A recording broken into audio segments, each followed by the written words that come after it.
నమస్తే welcome to Telugu Rajyam political updates sponsored by EIPL cornerstone. తెలంగాణలో పసుపు జెండాల రెపరెపలు, చంద్రబాబు భారీ ఫ్లెక్సీలు, బ్యానర్లు, ఈ హడావిడంతా ఒక్క లెక్కన సాగుతోంది.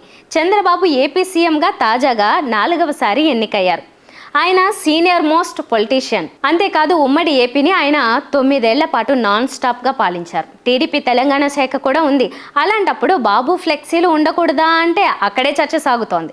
తెలుగుదేశం రాజకీయ వైభోగం తెలంగాణలో గతమైంది. 2014 తర్వాత ఆ పార్టీ అంతకంతకు క్షీణించిపోతూ వచ్చింది. 2023లో ఎన్నికల్లో అయితే ఏకంగా పోటీకే దూరంగా ఉంటూ కఠిన నిర్ణయం తీసుకుంది. అయితే ఏపీలో బాబు గెలవడంతో తెలంగాణ రాజకీయాల మీద ఆ ప్రభావం ఎంతో కొంత పడుతుందని అంటున్నారు. గతంలో తెలంగాణలో సీఎంగా కేసీఆర్ ఉండేవారు. ఆయన టీడీపీని తెలంగాణలో ఎదగకుండా అణిచిపెట్టారు. అందులో గెలిచిన ఎమ్మెల్యేలను కలిపేసుకున్నారు. టీడీపీకి ఉనికికే ముప్పు తెచ్చారు. ఆ తర్వాత టీడీపీ మళ్ళీ తన ప్రస్థానాన్ని కొనసాగించాలని చూసినా సాధ్యపడలేదు. అయితే ఇప్పుడు తెలంగాణలో కాంగ్రెస్ ఉంది. కాంగ్రెస్ ఏలుబడిలో టీడీపీకి కొంత వెసులుబాటు లభిస్తోంది. దాంతోనే బాబు ఫ్లెక్సీలు, బ్యానర్లు అంటూ హడావిడి మళ్ళీ మొదలైంది. అయితే ఇది అంతకంతకు ముదిరితే టీడీపీ పొలిటికల్గా స్ట్రాంగ్ అయ్యే ఛాన్స్ ఎక్కడ ఉంటుందో అన్న చర్చ కూడా ఉంది. ఇక చంద్రబాబు టీడీపీని పూర్తిగా ఆంధ్ర పార్టీగా భావిస్తూ వస్తున్న తెలంగాణవాదులు మాత్రం హైదరాబాద్ గడ్డ మీద బాబు ఫ్లెక్సీల హడావిడిని చూసి మండిపోతున్నారు అని అంటున్నారు.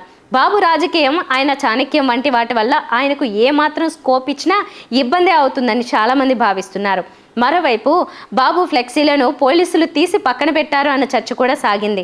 ఇది కూడా టీడీపీ దూకుడికి బ్రేక్ వేయడానికేనా అన్న సందేహాలు వ్యక్తమవుతున్నాయి. ఏది ఏమైనా బాబు ఫ్లెక్సీలు అడుగడుగునా కనిపిస్తూ పసుపు పార్టీ సంబరాలను చూస్తున్న తెలంగాణ వాదులు మాత్రం మండిపోతున్నారని అంటున్నారు. ఫ్లెక్సీల లొల్లి ఎంత దాకా వెళ్తుందో చూడాలి. ఇక తెలంగాణ ప్రస్తుత సీఎం రేవంత్ రెడ్డి ఒకనాడు టీడీపీలో ఉన్నవారు. బాబుకు అత్యంత సన్నిహితులు. ఆయన ఇప్పుడు రాజకీయంగా ఇలాంటివి అన్నీ చూస్తూ ముందుకు సాగాల్సి ఉందని సూచనలు వస్తున్నాయి. ఎటు నుంచి ఏమి జరిగినా అది రేవంత్ రెడ్డికే ఇబ్బంది అవుతుందని అంటున్నారు.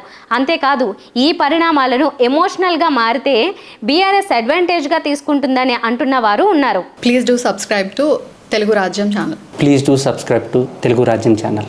Please do subscribe to Telugu Rajyam channel. Hi అండి, నేను మీ ఆర్పీని, నెల్లూరు పెద్దారెడ్డి చేపల పులుసు ఓనర్ని. మీరు తెలుగు రాజ్యం అనే ఈ యూట్యూబ్ ఛానల్ సబ్స్క్రైబ్ చేసుకుని మంచి మంచి వీడియోలతో వస్తారు. Thank you so much. Hi people, I'm Sonakshi Verma and you please watch Telugu Rajyam and please subscribe to the channel.